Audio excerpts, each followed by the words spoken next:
ओम नमः श्री ज्योतिराजाय विवेकानंद शूरये सच्चित् सुख स्वरूपाय स्वामिने तापहारिणे।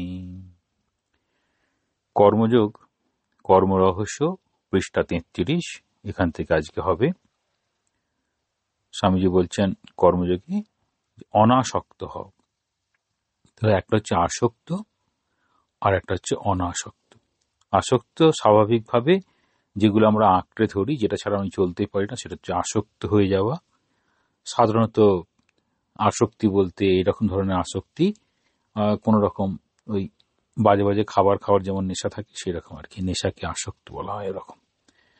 তো এরকম তো সেখান থেকে বেরিয়ে আসা অনাসক্ত, মানে এমনটাই অবস্থা হয় যেন সেখান থেকে আসতে পারে না। বলছেন অতএব অনাসক্ত হও, সব ব্যাপার চলিতে থাকুক, মস্তিষ্ক কেন্দ্রগুলি কর্ম করুক। তাহলে মস্তিষ্ক এবং মস্তিষ্ক কেন্দ্র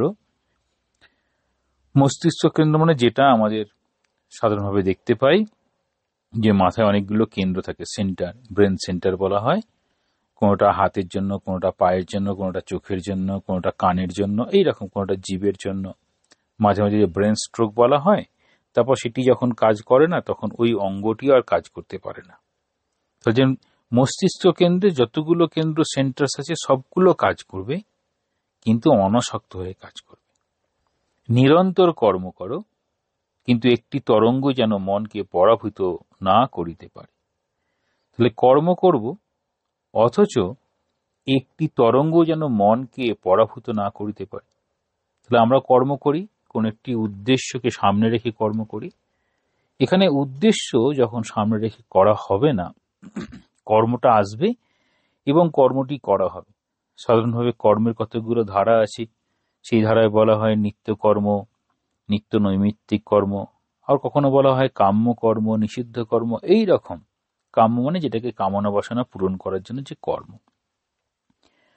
এখানে কর্ম হচ্ছে নিরন্তর কর্ম, কিন্তু একটি তরঙ্গ যেন মনকে পরাভূত না করিতে পারে। তাহলে কর্ম করলাম, কর্ম থেকে ফল উৎপন্ন হলো, অর্থাৎ সেই কর্ম যেন আমার কোনো বাসনাকে পূর্ণ করলো, আবার নতুন একটি বাসনা এলো, আবার নতুন করে কর্ম করছি, কিন্তু সেটি একদম ওতপ্রোতভাবে আমাদের এই স্বার্থপরতা যুক্ত বাসনাকে কেন্দ্র করে নয়।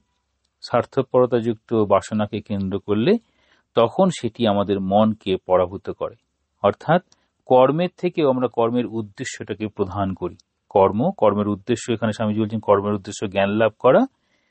সাধারণভাবে আমরা কর্ম করি আমাদের বাসনাকে পরিতৃপ্তি ঘটানোর জন্য। তাহলে এখানে বাসনা রহিত কর্ম হবে অনাসক্ত হলে। এবার বলছেন তুমি যেন সংসারের বিদেশি পথিক, যেন দুদিনের জন্য আসিয়াছ, এইভাবে কর্ম করিয়া যাও। তাহলে কর্ম করতে হবে সংসারে যেন বিদেশি পথিকের মতো। ওই সংসার ও বিদেশে বিদেশির বেশে ভ্রম কেন, এইরকম ভাবে যে গানটা আছে না, ওইখানে বলা হয়েছে এই বিষয়টা। তাহলে দেখা যাচ্ছে যে নিরন্তর কর্ম করো, কিন্তু নিজেকে বন্ধনে ফেলিও না। বন্ধন বড় ভয়ানক। তাহলে আমরা কর্ম করি কোন একটি উদ্দেশ্যকে সামনে রেখে, তার মধ্যে বেশিরভাগটাই হয় যে কাউকে আমরা সুখী করতে চাই, কাউকে বেশি আনন্দ দিতে চাই, সেই জন্য যেন কর্ম করছি। কারোর কাছে নিজে কিছু ভালো হতে চাইছি, সেই জন্য কর্ম করছি। তাহলে কর্মের উদ্দেশ্যটা, কর্ম করাটা কর্মের উদ্দেশ্য নয়, কর্মের অন্তরালের সাথে লুকিয়ে আছে। তাহলে উদ্দেশ্য একটা থাকে, সেই উদ্দেশ্যকে সামনে রেখে কর্ম চলছে। হ্যাঁ, তাহলে উদ্দেশ্যকে সামনে রেখে কর্ম চলছে, সেই জন্য এই অবস্থা। এই অবস্থায় দেখা যায় যে কর্মটা ঠিক কিরকম ভাবে হয়, কর্মটা কিভাবে করতে চায়, কর্মরকম করার পিছনে তার কারণটা কি, এইসব বিষয়গুলো বলে। তাহলে কর্ম একটা বিশেষ অবস্থা তৈরি করে, সেই বিশেষ অবস্থার জন্য কর্ম করে যাই, আর কর্মের সঙ্গে আমাদের বন্ধনও বাড়তে থাকে। সেই জন্য বলছেন কর্ম করো, কিন্তু সেটা যেন বন্ধনের কারণ না হয়, বা একটা বন্ধন যেন তৈরি না করে। তাহলে এইটা অবস্থা হলো। তাহলে কর্মের এরকম যে অবস্থা চলছে, তাহলে সেই অবস্থার জন্য কে দায়ী? না আমাদের ভাবনা চিন্তা সেগুলোই দায়ী। তারপর বলছেন এই জগৎ আমাদের বাসভূমি নয়। আমরা কোথায় বাস করি? এই জগতেই বাস করি। কিন্তু এই জগৎ তো আমাদের বাসভূমি নয় কেন? কারণ এই জগতে আমরা কিছুদিন আসি, তারপরে এই জগৎ থেকে আমরা বিদায় নিয়ে চলে যাই। তাহলে আমাদের সত্যিকারের বাসভূমিটা কোথায়? এটা বোঝার চেষ্টা আমরা করি না প্রায়। আমরা এই জগতের মধ্যে কিছু পেতে চাই, আবার জগতেই কিছু দিতে চাই। সেই জন্য এই জগতই যেন আমাদের বাসভূমি, এবং সেই বাসভূমির জন্য আমরা কোনোভাবেই এর বাইরে যেতে পারি না। স্বামীজি বলছেন এই জগৎ আমাদের বাসভূমি নয়। আর যদি সত্যিই বাসভূমি ভাবতাম, তাহলে সত্যি এই জগৎটাকে ভালো করার চেষ্টা করতাম। কিন্তু আমরা কেবলমাত্র নিজের স্বার্থটাকে বজায় রাখার জন্য আমাদের দেখা যায়, খুব সুন্দর দেখতে পাবেন, কলকাতায় তো দেখা যায়, বাড়িটা খুব সুন্দর করে ঝাড়ু দিলে পুরো ময়লাটা, ডাস্টবিনে না ফেলে বাড়ির দরজার পাশে রেখে দেবে, বা অন্য বাড়ির দরজায় ছুঁড়ে ফেলে দেবে, বা উপর থেকেই ছুঁড়ে ফেলছে, রাস্তায় পড়ছে। আমি যখন বড়নগরে ছিলাম এই দৃশ্য আমার প্রায়ই চোখে পড়তো। মানে অনেক সময় আমি হেঁটে চলে গেলাম, আমার পিছনেই পড়ে গেল ওই ময়লার ব্যাগটা। তাহলে সেটা বাসভূমি, মানে আমার ওই বাড়িটাই খালি বাসভূমি, জগৎটা নয়। কিন্তু স্বামীজি বলছেন এই জগৎ আমাদের বাসভূমি নয়। তাহলে সত্যিকারের জগৎটা কোথায় আমাদের? এখানে আসবে। সত্যিকারের জগৎটা হচ্ছে আমাদের মনে। আমাদের যেমন যেমন মন হবে, আমাদের সামনের জগৎটা সেরকম হবে। এই জন্য বলছেন আমরা জগৎ, আমরা নিজেই নিজের জগৎ তৈরি করি। নানা অবস্থার ভিতর দিয়ে আমরা চলে আছি। এই সংসার, এই পৃথিবী সেগুলিরই একটি। এবার একটা সাংখ্যযোগের কথা বলছেন। সাংখ্যের সেই মহাবাক্য স্মরণ রাখিও, সমুদয় প্রকৃতি আত্মার জন্য, আত্মা প্রকৃতির জন্য নয়। এটা সাংখ্য কারিকায় রয়েছে। এরকম ভাবে বলছেন সাংখ্য কারিকাতে, সংঘাত পরার্থত্বাৎ ত্রিগুণাদি বিপর্যয়াৎ অধিষ্ঠানাৎ পুরুষস্তি ভোক্তৃভাবাৎ কৈবল্যার্থম প্রবৃত্তেশ্চ। এটা কিরকম ভাবে বলা হয়, এটা সাংখ্য কারিকা থেকে নিচ্ছেন। এই সমগ্র যে জগৎ, প্রকৃতি যেটা দেখছি, সেটি আত্মার জন্য, আত্মা প্রকৃতির জন্য। আমাদের এই যে আত্মা আছে, আমরা যে জীবাত্মা, সেই জীবাত্মা একটি দেহ ধারণ করেছে, তার জন্য এই আমাদের অন্নময় কোষ বা স্থূল শরীর বা সূক্ষ্ম শরীর, বা সেখানে বলা হয় কারণ শরীর, সবগুলোই সেই জীবাত্মার জন্য। এই জন্য এরকম ভাবে বলা হয়। আত্মার শিক্ষার জন্যই প্রকৃতির প্রয়োজন। তাহলে আত্মাটা শিক্ষা লাভ করবে কোন দিকে? না, যতক্ষণ না সে মুক্তি লাভ করে ততক্ষণ তার শিক্ষার প্রয়োজন। সেই শিক্ষাটা কোত্থেকে পাবে? না, এই প্রকৃতি থেকে পাবে। ইহার অন্য কোনো অর্থ নাই। আত্মা যাহাতে জ্ঞান লাভ করিতে পারে, তাহলে আমরা প্রত্যেকেই জ্ঞান লাভ করব, বিভিন্ন পরিস্থিতি অভিজ্ঞতার মধ্যে দিয়ে জ্ঞান লাভ করি। স্বামী যে কারণে বলছেন অভিজ্ঞতাই আমাদের কাছে সব থেকে বড় শিক্ষক। তাহলে কিরকম হচ্ছে? আত্মা যাহাতে জ্ঞান লাভ করতে পারে, তাহলে আমরাই যাতে জ্ঞান লাভ করতে পারি সেই জন্য ব্যবস্থা করে দেওয়া হয়। বিভিন্ন অভিজ্ঞতা, ভালো মন্দ, সুখ দুঃখ, সেগুলো যেন আমরা যেমন ভাবে অনুভব করি, আমরা শিক্ষা লাভ করি। জ্ঞানের দ্বারাই আত্মা নিজেকে মুক্ত করিতে পারে, ইহাই প্রয়োজন। তাহলে জ্ঞান, সেটার জন্যই আমরা এরকম মুক্তি লাভ করি, সেটা হচ্ছে জ্ঞান। সেই জ্ঞান যদি না হয় মুক্তি লাভ করতে পারবো না। যদি সর্বদাই এ কথা স্মরণ রাখি, তবে কখনোই প্রকৃতিতে আসক্ত হইব না। আমরা বুঝব যে প্রকৃতি আমাদের একটি পাঠ্যপুস্তক মাত্র। উহা হইতে জ্ঞান লাভ করিবার পর আমাদের নিকট ওই গ্রন্থের আর কোনো মূল্য থাকে না। তাহলে কি বলছেন? ঠাকুরও বলছেন না, চিঠির উদ্দেশ্য, চিঠিতে কি কি বলা আছে সেটা লিখে নেওয়ার পর চিঠির আর কোনো দাম নেই। ঠিক সেরকম বলছেন, প্রকৃতি আমাদের কাছে এরকম পাঠ্যপুস্তকের মতো, মানে সে বিভিন্ন সময় বিভিন্ন রকম জ্ঞান দিয়ে দেবে। তারপরে যেমন বই পড়ার পরে সেই জ্ঞান লাভ করার পর আর বইয়ের প্রয়োজন হয় না, ঠিক সেরকম প্রকৃতির আর প্রয়োজন হবে না। তাহা না করিয়া প্রকৃতির সহিত আমরা নিজেদের মিশাইয়া ফেলিতেছি, ভাবিতেছি আত্মাই প্রকৃতির জন্য। তাহলে আমরা সবসময় কি মনে করি? মনে করছি এই যে আত্মার জন্য প্রকৃতি না প্রকৃতির জন্য আত্মা, কারণ সবসময় নিজেদেরকে এই একে বলা হয় অ্যাসোসিয়েশন অফ আইডিয়াস, সবসময় থাকতে থাকতে ভাবতে ভাবতে তার সঙ্গে এক হয়ে গেছি, আমরা আলাদা ভাবতেই পারি না।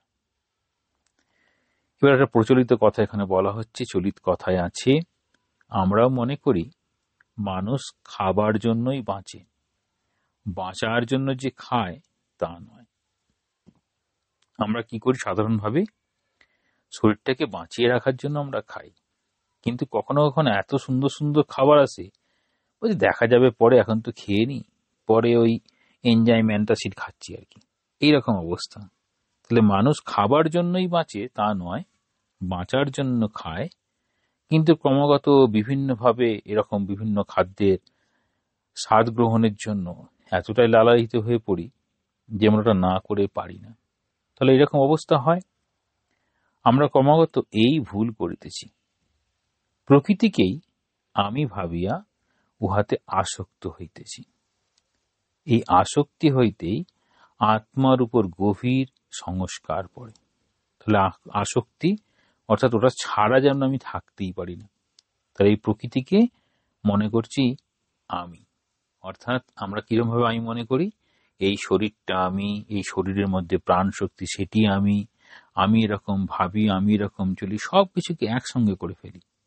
তবে সেটার বাইরে আর আসতে পারি না। এটা করতে করতেই যেটা বারবার অভ্যাস করা হয় সেটি আমাদের সংস্কারের সঙ্গে যুক্ত হয়ে যায়, সেই সংস্কারে গভীরভাবে তার একটা ছাপ রেখে দেয়। তো ছাপ রাখার ফলে তার বাইরে আর সে কিছুতেই বেরোতে পারে না। তাহলে বেরিয়ে আসতে পারি না কেন? না, দীর্ঘদিনের অভ্যাস, সেই অভ্যাসের জন্যই আমাদের এই অবস্থা। তাহলে বলছেন আমরা তাহলে কি করি? তাহলে আমরা সব সময় আমাদের দেহটাই আমি, আমার প্রাণ শক্তি আমি, এরকম ভাবে আমাদের প্রথম থেকে সংস্কার তৈরি করে দেওয়া হয়। আমরা কখনোই এই দেহের বাইরে আমি এটা ভাবতে পারি না, এই দেহটাকে নিয়েই আমি। ছোটবেলায় দেখানো হয় এটা কি, এটা চোখ, এটা মাথা, এটা আমি, এটা তুমি, এরকম করতে করতেই আমরা কোনোভাবেই এর বাইরে আসতে পারি না। তাহলে এই সংস্কারই আমাদেরকে কি করছে? বদ্ধ করেছে। তাহলে দীর্ঘদিন ধরে কোনো একটি অভ্যাস যদি চলতে থাকে, তার বাইরে আমরা বেরোতে পারি না, এবং স্বাধীনভাবে কর্ম করিতে না দিয়া কৃতদাসের মতো কর্ম করায়। তাহলে এবার কি বলছেন? স্বাধীনভাবে কর্ম করতে গেলে কি করতে হবে, আর কৃতদাসের মতো কর্ম করতে গেলে কি করতে হবে? প্রথম ভাব কৃতদাস, যেখানে তার স্বাধীন ইচ্ছে নেই। তাহলে নিজের ইচ্ছে অনুযায়ী সে কাজ করতে পারে না, সে হচ্ছে কৃতদাস। সবসময় সে তার প্রভুর আজ্ঞা অনুযায়ী কাজ করে। তাহলে এখানে প্রভুটাকে, তাহলে আমরা দেখছি আমাদের প্রভুটাকে না, আমাদের যে সংস্কার তৈরি হয়েছে, কান এরকম দেখছে সেরকম একটা রেসপন্স করছে, চোখ এরকম দেখছে সেরকম রেসপন্স করছে, তাকে প্রথম দিকে যে ট্রেনিং দিতে হবে, কান যা শুনবে ভালো শুনবে, চোখ যা দেখবে ভালো দেখবে, এগুলো আমাদের হচ্ছে না। যা জগতে যা কিছু হচ্ছে সেই দিকেই চোখটা সঙ্গে সঙ্গে চলেছে, আওয়াজ হলো কানটা চলে গেল ওখানে। হ্যাঁ, তো এইরকম ভাবে আমাদের ইন্দ্রিয়গুলো যেন আমাদেরকে পরিচালিত করছে। তার স্বাধীনভাবে যখন কর্ম করার চেষ্টা করবে, তখন নিজেকে প্রভু হতে হবে। অর্থাৎ আমি, স্বামীজি বারবার বলেছেন, এটা স্বামীশ্রী সংবাদেও রয়েছেন, আমরা কি আর মানুষ? না, আমরা ঠিক মানুষের জায়গায় পৌঁছাতে পারিনি। মানুষ হলে কি হবে? মননশীল বলে মানুষ। কিন্তু এখানে দেখা যায় সমস্ত ইন্দ্রিয় এত বেশি স্ট্রং হয়ে আছে যে সেই যেন আমাদেরকে পরাধীন করে দিয়েছে। তাই কৃতদাসের উদাহরণ দিয়ে বলা হচ্ছে যে আমরা কিসের দাস হয়ে গেলাম? না, আমরা আমাদের ইন্দ্রিয়গুলোর দাস হয়ে গেলাম। চোখ বলবে আমি তাকাবো, কান বলবে আমি এত কিছু শুনবো। এই যেমন খাবারের জন্য আমি যেন আমার জন্য খাবার, একটা খুব সুন্দর খাবার আছে, আমি না খেয়ে পারলাম না, পেট হাতে ভরে আছে, তাহলে আমি কি খাওয়ালো? না, জীব যে ইন্দ্রিয় আর কি, অর্থাৎ রসনা, এটি তৃপ্তির জন্য দৌড়ে চলে গেল। তাহলে খাবার তার গুণগত মানটাই যেন আমার কাছে বড় হয়ে গেল, নিজেকে কন্ট্রোল করতে পারলাম না। এই যে রসম জয়েত সর্বম জয়েত, অর্থাৎ স্বাধীন কি সত্যি আমরা? কিভাবে পরাধীন? প্রথমে একটা কৃতদাস দিয়ে উদাহরণ দেওয়া হলো, কৃতদাস কিরকম ভাবে পরাধীন। ঠিক একই রকম ভাবে আমরাও পরাধীন হয়ে যাচ্ছি। কিরকম ভাবে? না, আমাদের ইন্দ্রিয়গুলো আমাদেরকে পরাধীন করছে, আমি সেটা না করে পারছি না। এবার বলছেন স্বামীজি, এই শিক্ষার সারমর্ম এই যে প্রভুর মতো কর্ম করিতে হইবে। তাহলে কি রকম? না, আমি ইন্দ্রিয়ের কথা শুনবো না, আমি মনের কথা শুনবো। এটা করার জন্যই আমাদের বিশেষ করে ভারতবর্ষে, বিশেষ করে আমাদের হিন্দু ধর্মে বা যে কোনো ধর্মে কি বলা হয়, আচ্ছা আজকের দিনে উপবাস না, আজকে তাহলে এটা কি বলছেন, আমাদের সংস্কার যেন তৈরি করার চেষ্টা করছে, রসম জয় সর্বম জয়। তো আমি আজকে কিছু খাবো না ঠিক করেছি, নির্জলা উপবাস। তাহলে এখানে মনটাকে বেশি স্ট্রং করা হলো। তাহলে ইন্দ্রিয় সেটি আমার কাছে যেন আজকের দিনের জন্য যেন আমি নিজেকে সংযত করতে পারছি। তাহলে এই যে করতে পারলাম, সেটা হচ্ছে আমি ইন্দ্রিয়ের প্রভু হয়ে গেলাম। আর নইলে কি হবে? ইন্দ্রিয়ের দাস হয়ে যাব। তাহলে প্রভুর মতো কর্ম করিতে হইবে। প্রভুর মতো কর্ম করলে কি হবে? আর কৃতদাসের মতো কর্ম করলে কি হবে? কৃতদাস হয়ে গেলে তার দাসত্ব, আর প্রভুর মতো করতে বলে তখন থেকে জয়লাভ করলো, যে হ্যাঁ আমি এই জিনিস ত্যাগ করতে সক্ষম, মানে জয় করতে সক্ষম হয়েছি, ওগুলো আমাকে আর প্রভাবিত করতে পারে না। তাহলে শিক্ষার সারমর্ম কি বলছে? আমাদেরকে প্রত্যেককে প্রভুর মতো করতে হবে, কর্ম করতে হবে। প্রভু মানে প্রত্যেকটা জায়গায় প্রথম করতে হবে। আমার কান এসব শুনবে না, আমার চোখ এইগুলো দেখবে না, আমার মুখ কখনো খারাপ কথা বলবে না। এই সবের জন্য দেখা যায় বাবা মার বিশেষ ভূমিকা। আমরা স্বামী রঙ্গসেনের জীবনে দেখি, তিনি বলছেন কোনোদিন কিছু একটা খারাপ শব্দ ব্যবহার করেছিলেন, তার মা তাকে শিক্ষা দিচ্ছেন যে জীব হচ্ছে সরস্বতীর, মানে সরস্বতীর স্থান, মানে সরস্বতী জীবে বাস করেন, এরকম বলছেন। তাহলে সেই মুখ দিয়ে তো এরকম খারাপ কথা বলা যায় না। তাহলে কি দেয়া হলো? ভারতবর্ষে এরকম ধারণা প্রত্যেকটা, দেখবেন যদি বেদান্ত সার দেখবেন আমাদের সমস্ত দেহের বিভিন্ন ইন্দ্রিয়, সেগুলো বিভিন্ন ইন্দ্রিয়ের বিভিন্ন তার দেবতা, সেই দেবতা যেন সেই জায়গায় অবস্থান করে, সেই অবস্থানটা ওই অঙ্গের দেবতা। তাহলে ওই অঙ্গে যদি দেবতা হয়, তাহলে দেবতা নিশ্চয়ই ভালো কাজ করবে, খারাপ করবে না। যেমন আমরা যে শোনার চেষ্টা করি, শুনি, তার ইন্দ্রিয়টার নাম হচ্ছে শ্রোত্র, দেবতার নাম হচ্ছে দিক, আর কাজের নাম হচ্ছে শ্রবণ। একই রকম ইন্দ্রিয়ের নাম হচ্ছে চক্ষু, তার দেবতার নাম হচ্ছে আদিত্য, তার কাজ হচ্ছে দর্শন। তাহলে এইরকম ভাবে দেখাবে যে আমাদের প্রত্যেকটাই অঙ্গ, কর্মেন্দ্রিয়, জ্ঞানেন্দ্রিয়, এগুলো সবই, এই সবগুলোর আমাদের দেবতা রয়েছে। সেই দেবতার যদি আমরা ভাবি যে দেবতা ওখানে আছেন, তাহলে আমি ওটাকে জয় করতে পারবো কিভাবে? না, ওই দেবতার আরাধনা করে। তাহলে জীবে যদি সরস্বতী থাকে, তাহলে আমার কথা, আমার ভাবনা, সবগুলো যদি সরস্বতীর জ্ঞানের আলোকে উদ্ভাসিত হয়, তখন নিশ্চয়ই ভুল হবে না। এই রকম ভাবে আমাদের বলা হয় যে তুমি প্রভুর মতো কাজ করো, কৃতদাসের মতো নয়। তারপরে বলছেন সর্বদা কর্ম করো, কিন্তু দাসের মতো কর্ম করো না। সর্বদা যদি কর্ম করি এবং সেখানে প্রভুর মতো কর্ম করি, তাহলে আমি সেই গুণগুলোকে লাভ করব, যে গুণগুলোকে লাভ করলে ওই ইন্দ্রিয়ের যে দেবতা, তার যেন আরাধনা করা হয়ে গেল। তাহলে আমরা ভালো করে কথা বলবো, ভালো ভালো শব্দ চয়ন করব, মনের ভাব প্রকাশ করার জন্য যা কিছু সেখানে জ্ঞান লাভ করলাম, তখন যেন দেবী সরস্বতীর ঠিক ঠিক আরাধনা হলো। দেবী সরস্বতীর আরাধনা হচ্ছে, অথচ আমি সেখানে তার জ্ঞান লাভের কোনো চেষ্টাই করছি না, তাহলে দেবী সরস্বতীর আরাধনা হলো না। তাহলে কর্ম করছে, অর্থাৎ ওই ইন্দ্রিয়ের যে প্রবল আসক্তি, সেটাকে অতিক্রম করার চেষ্টা করছে। দাসের মতো কর্ম করিও না। সকলে কিভাবে কর্ম করতেছে তাহা কি দেখিতেছ না? আমরা সবাই কিভাবে কর্ম করি সেটি বলছেন। বেশিরভাগ মানুষ বা বেশিরভাগ সময় এক একজন মানুষ কি বলছেন? কেহই সম্পূর্ণভাবে কর্মহীন হইতে পারে না। তাহলে আমরা কি সম্পূর্ণভাবে কর্ম না করে থাকতে পারি? বলছেন না, জগতে যতক্ষণ আছে সে ততক্ষণ একটা না একটা কর্ম করবেই, হয় বেশি নয় কম। কিভাবে কর্ম করে? বেশিরভাগ সময়ই দেখা যায় প্রত্যেকেই কর্ম করি কৃতদাসের মতো। সেই জন্য বলছেন, 99% লোক কৃতদাসের মতো কর্ম করিয়া থাকে, তাহার ফল দুঃখ। ওইরূপ কর্ম হচ্ছে স্বার্থপর। তাহলে বিষয়টা নিয়ে আসছেন, 99% লোক কৃতদাসের মতো কর্ম করিয়া থাকে। তাহলে আমরা কর্ম করছি, প্রথমত এই ইন্দ্রিয়ের দাস যেন হয়ে গেলাম সেরকম কর্ম করছি। বাকি কর্ম করছি, বেশিরভাগ কর্ম হচ্ছে কাউকে সুখী করার জন্য, কোন একটি উদ্দেশ্যকে লাভ করার জন্য। সেখানে আমি সেটাকে অতিক্রম করব, সেই আমার দাসত্ব বুদ্ধি যাচ্ছে না। হয়তো আমি কারুর দাস নই আপাতভাবে, কিন্তু প্রকারান্তরে আমি দাসই হয়ে যাচ্ছি। তার ফল কেন দুঃখ? না, সব সময় দাসের জীবনে দেখা যায় সে প্রভুর কথা মেনে চলে, কাজ করে, কিন্তু সেখানে কোনো অ্যাপ্রিসিয়েশন নেই, সেখানে কোনো ভালোবাসা নেই, সেখানে সবটাই যেন পরাধীনতার একটা আভাস তার চোখের সামনে ভাসে। সেই জন্য সে সবসময় দুঃখই পেয়ে থাকে। দাস, অথচ সে তার সমস্ত দুর্বলতাকে অতিক্রম করে সে প্রভু হবে, সে সেটা ভাবতেই পারে না। তাহলে এটা কি হচ্ছে, কেন হলো? না, আমাদের কর্মগুলো হচ্ছে স্বার্থপর, মানে কোনো না কোনো স্বার্থকে কেন্দ্র করেই আমরা কর্ম করি।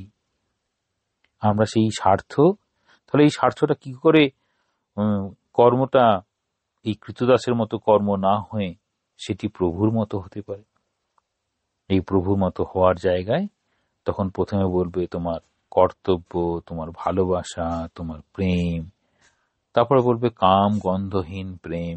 এরকম যখন আসবে তখন এই কর্ম স্বার্থপরতার ঊর্ধ্বে উঠবে। তাহলে কিরকম বলছেন? স্বাধীনতার সহিত কাজ করো, প্রেমের সহিত কাজ করো। তাহলে স্বাধীনতা, যেটাকে বলা হয় ফ্রিডম, তাহলে ফ্রিডম, ওই স্বামীজি বলছেন freedom is the first condition of growth. যদি ফ্রিডম থাকে, যদি স্বাধীনতা থাকে, তাহলে সেই কাজটি কিভাবে করবে? আর যদি স্বাধীনতা না থাকে, তাহলে সেই কাজটি কিভাবে করবে? আমরা মনে করতে পারি, একটা উদাহরণ নেওয়া যাক।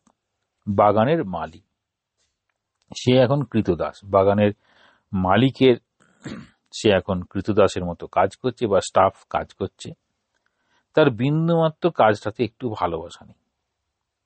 তখন কি হবে? বাবুকে দেখিয়ে দেখিয়ে কাজ করছে, হয়তো গাছটা মরলো কি বাঁচলো, ঘাস থাকলো কি গেল, সেরকম কিছু নেই, কিন্তু বাবুকে দেখিয়ে কাজ করবে। বাবু যখন নেই সেও কাজ করবে না। এটা হচ্ছে কৃতদাসের মতো। আবার সেই মালিক গাছকে খুব ভালোবাসে, সে ঠিক আছে আমি মালিকের স্টাফ, কিন্তু আমি গাছকে খুব ভালোবাসি। তখন গাছের সে খুব পরিচর্যা করে, গাছের পরিচর্যা করে তাতেই সে আনন্দ পায়। তখন দেখা যায় যখন গাছের সঙ্গে তার ভালো সম্পর্ক হলো, মানে গাছটাকে সে ভালোবাসতে শিখলো, তখন সে গাছটাকে ভালোবেসেই যেন ভুলে গেল যে আমি প্রভুর দাস বলে। এরকম ভাবে আমরা ভাবতে পারি বিষয়টাকে, যে শ্রীরামকৃষ্ণের জীবনে তিনি রানী রাসমণির দেবালয়ে পূজারীর কাজ করছেন, কিন্তু তিনি কি রানী রাসমণির এইরকম কৃতদাস ভাবাপন্ন ছিলেন, বা রানী রাসমণির মন্দিরের দেবালয়ের একটা স্টাফ হিসেবে নিজেকে ভাবতেন? না, তিনি ভাবতেন আমি মাকে সব থেকে বেশি ভালোবাসি, তো মাকে ভালোবেসে যেন তিনি থাকছেন। তাহলে কিরকম ভাবে একজন সংসারে থাকবে, কিভাবে কাজটি করবে, সেটি এখানে বোঝাচ্ছেন। তারপরে বলছেন প্রেম শব্দটি হৃদয়ঙ্গম করা বড় কঠিন। এই প্রেম শব্দটি হৃদয়ঙ্গম করা কঠিন কেন? প্রেমে কি এমন ঘটে যে সেটাকে হৃদয়ঙ্গম করা সম্ভব হয় না? প্রেম এমন একটা অবস্থা, যে অবস্থায় সে নিজেকে ভুলে যায়। তাহলে আমরা নিজেকে ভুলতে পারি না, ভালোবাসি, কিন্তু সেখানে প্রেম ঠিক যেন হচ্ছে না। কিরকম, কেন হয় না? বলছেন স্বাধীনতা না থাকিলে কখনো প্রেম আসিতে পারে না। তাহলে নিজেকে স্বাধীন ভাবতে হবে, আর তার সঙ্গে সঙ্গে প্রেম আসতে পারে, বা প্রেম এবং স্বাধীনতা একসঙ্গে আসবে। তাহলে এইটি আমাদের খুব ভালো করে দেখতে হবে, যে আমরা সাধারণ অর্থে যে প্রেম বলি, সেই প্রেমটা আমরা বুঝতে পারি না, কোনো না কোনো স্বার্থকে সামনে রাখি বলেই সেটি একটা প্রেমের মতো দেখায়, কিন্তু সেটি প্রেম নয়। এই যে সব থেকে প্রকৃষ্ট প্রেমের একটি উদাহরণ হচ্ছে মায়ের কোলে একটা শিশু রয়েছে। তাহলে সেই শিশুটা যে মায়ের কাছে প্রেমাস্পদ, মা ভীষণ স্বাধীনভাবে তাকে ভালোবাসতে পারে, তার জন্য নিজেকে উৎসর্গ করতে পারে। তাহলে সন্তান কিন্তু বুঝতে পারছে না মায়ের ভালোবাসাটা, কিন্তু মা যেন ভালোবাসার একটা পাত্র পেল সেই সন্তানকে দিয়ে, তাহলে তার জন্য সে নিজেকে পর্যন্ত উৎসর্গ করতে পারে। তো এই যদি হয় তখন সেটি সম্ভব, নইলে সম্ভব হয় না। তাহলে কৃতদাসের পক্ষে যথার্থ প্রেম সম্ভব নয়।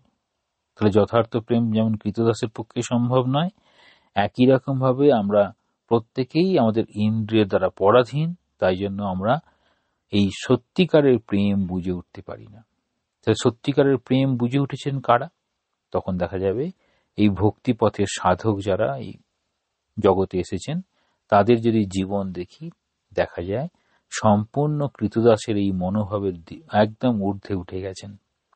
তারা হয়তো কোনো না কোনো দেবালয়ে আছেন, বা কোনো না কোনো মন্দিরে আছেন, বা নিজের বাড়িতেই আছেন, তবে সেখান থেকে থাকছেন কি যাচ্ছেন, সেখানের প্রতিপত্তি কোনোভাবেই তাকে প্রভাবিত করতে পারছে না। আমরা মীরাবাইয়ের জীবনটাও দেখতে পাই। সেখানে যথার্থ প্রেমের জন্য তিনি ওই কৃষ্ণ প্রেমে মাতোয়ারা হয়ে তিনি রাজবাড়ি ছেড়ে চলেই গেলেন, অর্থাৎ সেটাও তাকে বেঁধে রাখতে পারল না। তাহলে একটি কৃতদাসকে কিভাবে বেঁধে রাখে? তাহলে তাকে যেন একটা শেকলের মধ্যে বেঁধে রাখে। আমরা কিরকম শিকলে বাঁধা আছি? না, আমরা আমাদের কামনা বাসনা শিকলে বাঁধা আছি, আর সেটি পূর্ণ করার জন্য আমরা চেষ্টা করে যাচ্ছি। আমাদের প্রত্যেকটি কাজ যেন আমার নিজের বাসনাকে পূরণ করার জন্যই হয়ে থাকে। আর যখন সেই বাসনার ঊর্ধ্বে যাওয়ার চেষ্টা করব, তখন এই ভাবনাটি আসবে। তাহলে একটি কৃতদাস কিনিয়া, মানে এখানে বলছেন একটা এরকম কৃতদাসকে দাস প্রথা ছিল, কৃতদাস কিনিয়া শৃঙ্খলে বাঁধিয়া তাহাকে দিয়া কাজ করাও। সে বাধ্য হইয়া এক টানা ভাবে কাজ করিবে, কিন্তু তাহার অন্তরে কোনো ভালোবাসা থাকিবে না। তাহলে কি বলছে? তার নিজের বোধ বলে তৈরি হবে না। যেমন ভাবে হয়, বাংলা একটা প্রবাদ আছে যে জন কখনো আপনার হয় না। জন মানে হচ্ছে কর্মী আর কি, কখনো আপনার হয় না। সে সবসময় মনে করবে যে আমাকে কৃতদাসের মতোই কাজ করাচ্ছে, কারণ সেখানে সে ভালোবাসা খুঁজে পায় না। আর তার সমস্ত ভালোবাসা কোথায়? তার সমস্ত ভালোবাসা হচ্ছে মাসের শেষে একটা অর্থ উপার্জন, সেটি নিয়ে সে বাড়ি যাবে, বাড়িতে তার ভালোবাসার সব ছেলে মেয়ে পরিবার সব রয়েছে, সেখানে সে দেখাতে পারবে। সেইটার জন্যই যেন সারা মাস এখানে সে ওই দাস বৃত্তি করে চলেছে। একই রকম ভাবে এইরূপ আমরাও যখন সাংসারিক ব্যাপারে কৃতদাসের মতো কাজ করি, আমাদেরও অন্তরে কোনো ভালোবাসা থাকে না। আমাদের এই কাজ প্রকৃত কর্ম নয়। তাহলে আমরা যেসব কাজ করছি প্রকৃত ভালোবাসা দিয়ে কাজ করি না, একটা যেন ডিউটির মতো কাজ করে যাই, বা এটি না কাজ করে লোকে কি বলবে সেরকম কাজ করি। আমাদের আত্মীয় বন্ধু বান্ধবদের জন্য আমরা যে কর্ম করি বা কাজ করি, এমনকি আমাদের নিজেদের জন্য যে কাজ করি, তাহার সম্বন্ধেও ওই কথা খাটি। অর্থাৎ সেখানে প্রকৃত ভালোবাসা যেন নেই, কোনো চাওয়া পাওয়া, দেওয়া নেওয়া, কোন একটি ভাবকে কেন্দ্র করেছে, কিন্তু প্রকৃত ভালোবাসা নেই। মানে কাজের জন্যই কাজ করো, বা সত্যিকারে তাকে ভালোবাসি বলে কাজ করছে, সেটি আর থাকে না। তাহলে কি হয়? প্রকারান্তরে হয়, আমি যদি এরকম কাজ করি সে নিশ্চয়ই আমাকে ভালোবাসবে। এই জন্য বলা হয় আমরা সবাই ভালোবাসার কাঙাল। তাহলে ভালোবেসে সবকিছু করা সম্ভব হয়।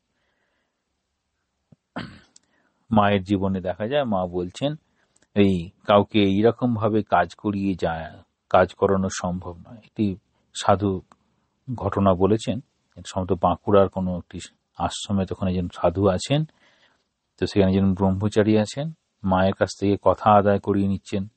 তখন মা বুঝতে পেরেছেন, বলছেন এরকম করে তো সম্ভব নয়, ভালোবাসায় সব হয়, ভালোবাসাতেই আমাদের এই সংঘ গড়ে উঠেছে।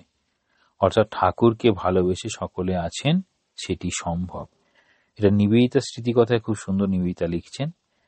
তখন স্বামীজি আছেন আর গুরু ভাইরা রয়েছেন, সকলেই স্বামীজির আদেশ মেনে চলছেন। কিন্তু তবুও বলছেন এরা প্রত্যেকেই এত আধ্যাত্মিকতার উপরে ঊর্ধ্বে অবস্থান করছেন, প্রত্যেকেই স্বাধীনভাবে থাকতে পারে, কিন্তু সকলেই ঠাকুরকে ভালোবেসে সবাই ওই স্বামীজির আজ্ঞাকে মেনে চলেছে, সেখানে কোনো দাস বৃত্তি নেই। স্বামীজিও বলেছেন যে ওই আমেরিকা ইউরোপের মানুষের বিশেষ বৈশিষ্ট্য বলতে গিয়ে নিবেদিতাকে লেখা রয়েছে, বলছেন চিঠিতে উল্লেখ করছেন ওই দেশের মানুষের মধ্যে সব থেকে বড় কিভাবে আজ্ঞা মেনে চলতে হয়, কিন্তু তার পাশাপাশি নিজের স্বাধীন সত্তাকে বজায় রাখা সম্ভব সেটি তারা দেখাতে পারে। মানে ওন ইন্ডিভিজুয়ালিটি, আমাদের প্রত্যেকে স্বাধীন সত্তা থাকবে, অথচ আমরা আজ্ঞাকে মেনে চলব, মানে অর্ডারকে ফলো করব। তাহলে একই সঙ্গে থাকবে যে মানে ওবিডিয়েন্ট, আর তার সঙ্গে সঙ্গে থাকবে ফ্রিডম। তাহলে ওবিডিয়েন্ট আর ফ্রিডম এই দুটোকে কি করে এক জায়গায় নিয়ে আসা যায়, স্বামীজি সেটাই চাইছেন। স্বামীজি মঠে একটা লেকচার দিয়েছিলেন সাধু ব্রহ্মচারীদেরকে, সেখানে বলেছেন, সেখানে হচ্ছে আকাশের মতো এরকম হবে, কনসেপ্ট হচ্ছে আকাশের মতো। কিরকম? আকাশের মতো উদার, এরকম উদার হয়ে গেল। আবার বলছেন এই কুকুরের মতো সেখানে আজ্ঞা বহতা। তো এই দুটোকে একদম বিপরীত ভাব, সেটিকে একসঙ্গে নিয়ে আসার চেষ্টা করছেন। বলছেন স্বার্থের জন্য কৃত কর্ম হচ্ছে দাস সুলভ কর্ম। তাহলে কোনো না কোনো স্বার্থ সামনে, স্বার্থটাকে রেখেই যেন কর্ম হচ্ছে। আর কোনো কর্ম স্বার্থের জন্য কৃত কিনা তাহার পরীক্ষা এই যে প্রেমের সহিত যে কাজ করা যায় তাহাতে সুখী হইয়া থাকে। তাহলে আমরা যদি প্রেমের সঙ্গে যদি কাজ করি তাতে সুখ, প্রেমের সঙ্গে কাজ করলাম, ফেলিওর হোক আর সাকসেসই হোক, তাতে সুখ আছে। কেন সুখ আছে? না সেখানে প্রেমাস্পদের প্রতি যেন প্রেম, সেইটির জন্যই যেন সুখ। প্রেম প্রণোদিত এমন কোনো কাজ নাই যাহার ফলে শান্তি ও আনন্দ আসে না। তাহলে প্রেম প্রণোদিত হয়ে কোনো কাজ করলে পরে তাতে শান্তি আর আনন্দ আসে। দেখা যায় এই যে দুর্গাপূজা হচ্ছে, কত কাজ করছে, সকালে উঠছে এত কাজ করছে, কিন্তু ওই মায়ের সঙ্গে একটা ভালো সম্পর্ক হবে, মাকে ভালোবাসবে, তার জন্য এত কাজ করছে, কারুর মনে ক্লান্তি নেই, সবাই শান্তি আর আনন্দ থাকে। ওই আমরা একটা গান আছে না, যেখানে মায়ের নাম সেখানে আনন্দধাম, মায়ের নাম সেখানে শান্তি, অর্থাৎ সেখানে যেন প্রকৃত ভালোবাসা পাচ্ছে। এবার বলবেন সেই প্রকৃত ভালোবাসা সত্তা কি? প্রকৃত সত্তা, প্রকৃত জ্ঞান, প্রকৃত প্রেম। তাহলে প্রেম, জ্ঞান আর সত্তা, সত্তা হচ্ছে এগুলো সব হচ্ছে সৎ থেকে সত্তা। সৎ মানে হচ্ছে এখানে এক্সিস্টেন্স, সৎ। জ্ঞান হচ্ছে চিত, সৎ, চিত আর আনন্দ, এই তিনটে কিরকম বলছেন আমরা স্বরূপত কিরকম? সৎ, চিত, আনন্দ, এটা হচ্ছে আমাদের প্রত্যেকের স্বরূপ। সেই প্রত্যেকের স্বরূপ বলে এই সৎ হচ্ছে আমাদের সত্তা, আর চিত হচ্ছে জ্ঞান। অর্থাৎ আমরা সবাই এই আমরা খেতে চাই, আমরা পড়তে চাই, আমরা ভালো থাকতে চাই, কারণ আমরা কেউ মৃত্যুকে চাই না। তাই জন্য আমরা সৎ, মানে আমাদের এক্সিস্টেন্সটাকে ধরে রাখতে চাই। আমরা সবাই শিখতে চাই, জানতে চাই, তাহলে আমাদের সেটা জ্ঞান, চিত, আমাদের চিত স্বরূপ, সেই জ্ঞানের দিকেই আমাদের লক্ষ্য থাকে। আর আমরা সবসময় ভালোবাসা পেতে চাই। তাহলে আমরা ঘৃণা পেতে চাই না, ভালোবাসা পেতে চাই। কেন? না সেটি আমাদের স্বরূপ। তাহলে বলছেন প্রকৃত সত্তা, তাহলে এর বলা হচ্ছে সৎ স্বরূপ। প্রকৃত জ্ঞান মানে হচ্ছে চিত স্বরূপ। প্রকৃত প্রেম সেটা হচ্ছে আনন্দ স্বরূপ। এই স্বরূপত আমরা তাই, সেই জন্য অনন্তকালের জন্য পরস্পর সম্বন্ধ, ইহারা একে তিন। তাহলে একসঙ্গে তিনটেই থাকবে। তাহলে যেখানে প্রেম থাকবে সেখানে জ্ঞান থাকবে, সেখানে সত্তা থাকবে। ইহাদের একটি যেখানে আছে অপরগুলো সেখানে অবশ্য থাকিবে। ইহারা সেই অদ্বিতীয় সচ্চিদানন্দেরই ত্রিবিধ রূপ। তাহলে সৎ, চিত, আনন্দ। সৎ আর সত্তা, চিত হচ্ছে জ্ঞান, আনন্দ হচ্ছে প্রেম। এই তিনটে যেন তিনটে রূপ, কিন্তু একসঙ্গে তিনটেই থাকে। তাহলে যখনই দেখি আমি কৃতদাসের মতো কাজ না করে প্রভুর মতো কাজ করছি, তাহলে সেখানে আমার কি আছে? আমার প্রেম আছে, আমার জ্ঞান আছে, আর আমার সত্তা আছে। তিনটেই থেকে যাবে। প্রথমে প্রেম চলে এলো। যখনই সেই নিরপেক্ষ সত্তা আপেক্ষিক ভাবাপন্ন হয়, তখন উহাকে আমরা জগৎ রূপে দেখিয়ে থাকে। তাহলে এই নিরপেক্ষ সত্তা, সেখানে কোনো পক্ষপাতিত্বের ব্যাপারটা নেই, সেটি আপেক্ষিক ভাব নিল। অর্থাৎ আমরা যেন এই ইন্দ্রিয়গ্রাহ্যের বিষয়ের মধ্যে এলো আপেক্ষিক ভাব। সেই জ্ঞানই আবার জাগতিক বস্তু বিষয়ক জ্ঞানে পরিবর্তিত হয় এবং সেই আনন্দই মানব হৃদয়ে সর্ববিধ ভালোবাসার ভিত্তি স্বরূপ। তাহলে কি বলছেন? এই যে অনন্ত স্বরূপ, কি বলা হয়? নিত্য শুদ্ধ বুদ্ধ মুক্ত সত্য স্বভাব পরমানন্দ অনন্ত অদ্বয়ম, এটি হচ্ছে ব্রহ্মের স্বরূপ, সেই আমাদের স্বরূপ, সচ্চিদানন্দের স্বরূপ। তাহলে সেই স্বরূপটাই যেন এইরকম রূপ পরিগ্রহ করলো। সেই রূপ যখন পরিগ্রহ করলো তখন জগৎ, তাহলে কি বলে? অস্তি ভাতে প্রিয় নাম ও রূপ।